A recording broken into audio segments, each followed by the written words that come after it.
Reverend Monsignor Rolando de la Cruz, Rector ng Manila Cathedral, mga kapatid kong pari, diakono, religyosa at religyosa, seminarista, mga ginigiliw kong kapatid kay Kristo. Sa araw na ito, linggo ng palaspas ng pagpapakasakit ng Panginoon, tayo ay pumapasok sa mga mahal na araw. Tayo ay natitipon sa hapag ng Eucharistia upang gunitain ang maringal na pagpasok ng Panginoon sa Jerusalem at upang alalahanin ang kanyang pagpapakasakit at kamatayan. Si Jesus ang ating Mesiyas at Hari. Hindi siya nakasakay sa kabayong pandigma, kundi sa isang hamak na asno. Hindi siya nakaluklok sa mataas na trono, kundi nakapako sa krus. Hindi koronang ginto ang nakaputong sa kanyang ulo, kundi koronang tinik na nanunuot sa kanyang sentido.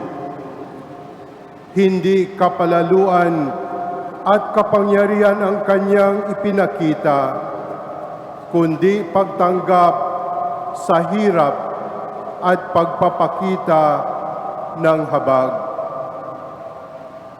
Tinuturuan tayo ng ating Panginoong Hesus na ating huwaran sa pagdanas at pagpapabanal ng ating mga sakit at dusa. Mailang paanyaya sa atin upang matularan natin si Jesus. Yakapin ang ating krus at ialay ang ating krus. Una, yakapin ang ating krus. Damhin natin ang hirap at sakit. Dumaan si Jesus sa kanyang pagpapakasakit. Nabuo ang pandama sa sakit. Hindi niya tinanggi ang hapdi. Hindi niya itinago ang pighati. Hindi siya nagkunwaring ayos lang siya. Hindi niya binura ang kirot ng krus sa kanyang diwa. Niyakap niya ang krus, pinasan ang krus, ipinako siya sa krus, at namatay sa krus. Sa kanyang buong pagkatao, dama niya ang kanyang sakit, dama rin niya ang ating sakit. Sabi ng propeta sa unang pagbasa, hindi ako gumanti nang bugbugin nila ako. Hindi ako kumibo nang insultuhin nila ako. Pinabayaan ko silang bunutin ang aking balbas at luraan ang aking mukha. Hindi ko pinansin ang mga pag-insultong ginawa nila sa akin, sapagkat ang Panginoon ang tumutulong sa akin. Niyakap ng propeta ang pasakit upang magbunga ng mas malalim na pananalig. Sa ating kahinaan bilang tao, likas na gusto nating itanggi ang ating sakit. Kapag nasasaktan tayo, nais ng isip nating takasan ang hirap, lalo na kung hindi na natin kayang unawain ang bigat nito. Ngunit sa huli, kailangan nating magkaroon ng tapang upang harapin ang ating mga suliranin, danasin ang ating mga hirap, at yakapin ang ating krus. kailangang magpasya tayong damhin ang sakit at makiramay sa sakit ng iba. Kapag ang sugat ay tinatago at tinatanggi, hindi ito gagaling. Lalala ito. Sa katunayan, kung papansinin natin ang sakit, kung titingnan at pakikinggan natin ito, magugulat tayo sa mga aral na maaari nating matutunan. Tayo ay magiging mas mabuting tao.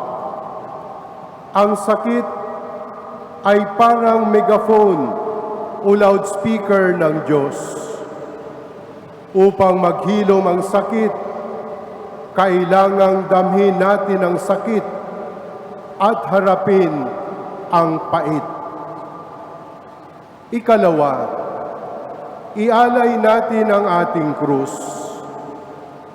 Pinabanal ni Jesus ang kanyang pagpapakasakit sa pamamagitan ng pag-aalay nito sa Diyos at sa pag-aalay nito para sa iba.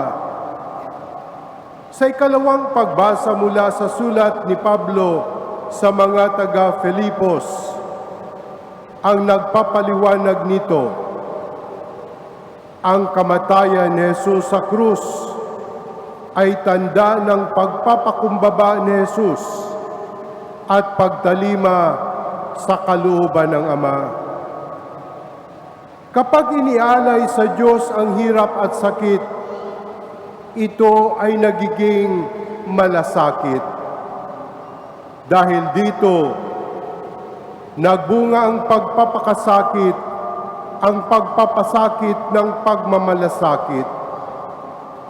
Kung ang pag-inda ng sakit ay hindi humantong sa malasakit, nawawala ng kabuluhan at saysay ang sakripisyo.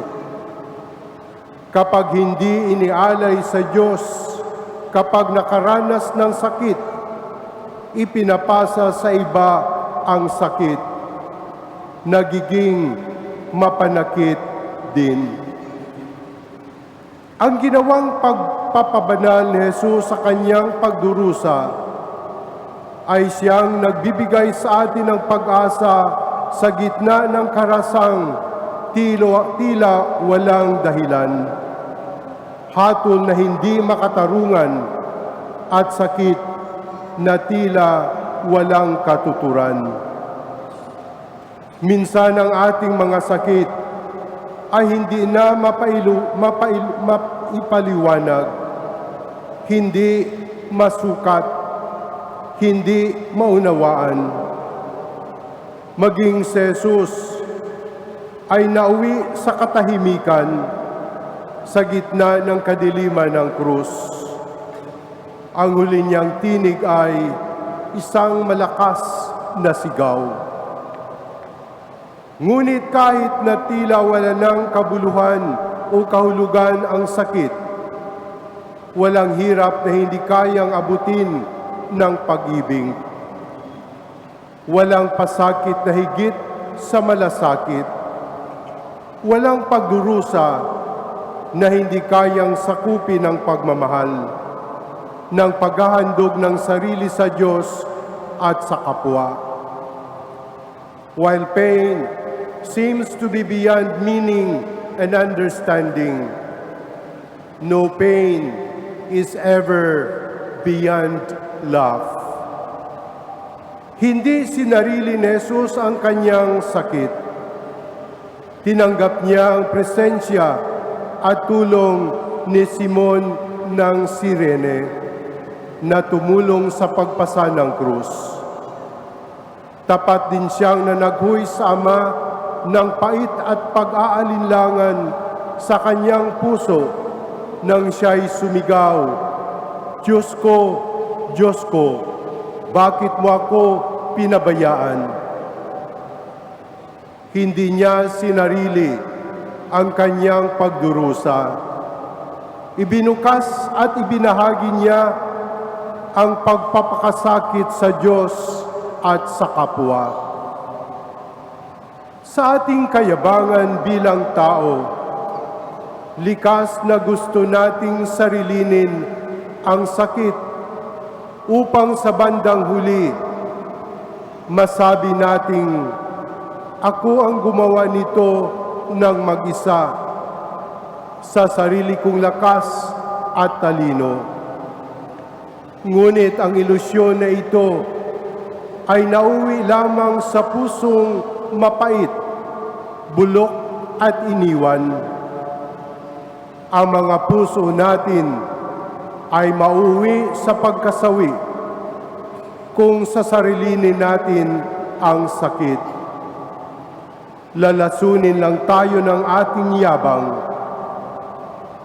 Isuko at ialay nawa natin sa Diyos ang paghihirap.